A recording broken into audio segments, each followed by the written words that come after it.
Hello friends, यही video रे आमे देखिबा ग्रीष्म ऋतु रचना विषय रे। तेबे चलंतु भिडियोटी को आरंभ करिबा।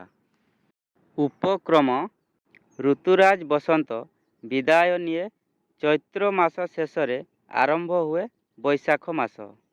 नेई आसे ग्रीष्म ऋतु को बैशाख और ज्येष्ठ दुई मास को ग्रीष्म ऋतु कहा जाए। सेतेबेले उपरे सूर्यंकर प्रचंड किरण आउ तले ततला भूईर उत्ताप मनीष जीवजंतु आउ गछलता कष्ट पाती।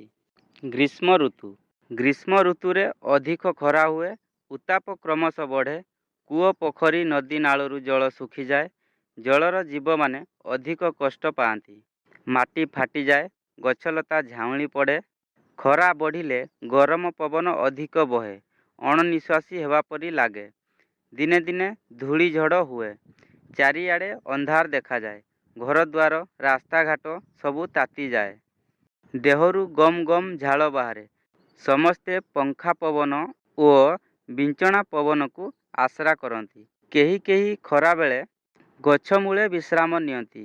बाटोई माने हैरान हुअंती, भारी शोष लागे, पशु माने धकाउ थांती, पक्षी माने पाटी मेला करी गछ डालरे लुचि बसंती।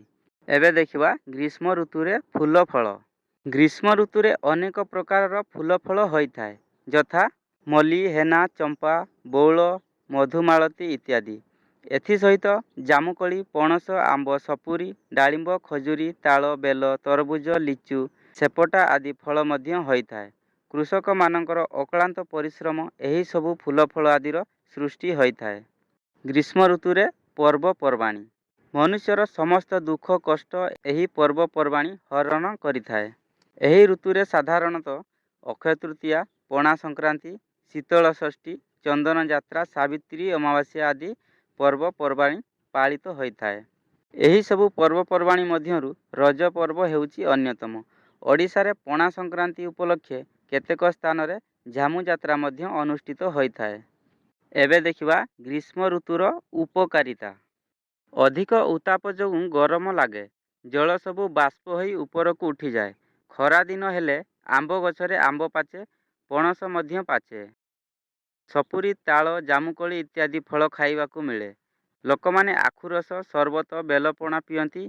ए समय रे दिन बड़ और राति छोट होता है। दिने दिने खरा बेले वर्षा उठाए, प्रबल वर्षा हुए किंबा बादल उड़ी चली जाए, कुआ पथर मध्य हुए। ग्रीष्म ऋतुर अपकार। ग्रीष्म ऋतु रे साधारणतः जलाभाव देखा जाए, जहाद्वारा जीव जगत अनेक प्रकार असुविधार सम्मुखीन होइथांती। जनबसति अत्यधिक शीतोपकरण व्यवहार करने द्वारा विद्युत अभाव देखा जाता है, जहाद्वारा बारंबार विद्युत काट हुए। अनेक समय घूर्णिझड़ मध्य होता है। बेले बेले केतेक लोक अत्यधिक तापमात्रा सह्य न करि पारि अंशुघात रोगरे आक्रांत होइथांती। एबे देखिबा शेष कथा बा उपसंहार। मुद्रार जेपरि दुईटी पार्श्व, ठीक सेहीपरि ग्रीष्म ऋतुर अपकार सह अनेक उपकार मध्य रहिछि। उदाहरण स्वरूप ग्रीष्म ऋतु ही सृष्टि करे जलचक्र।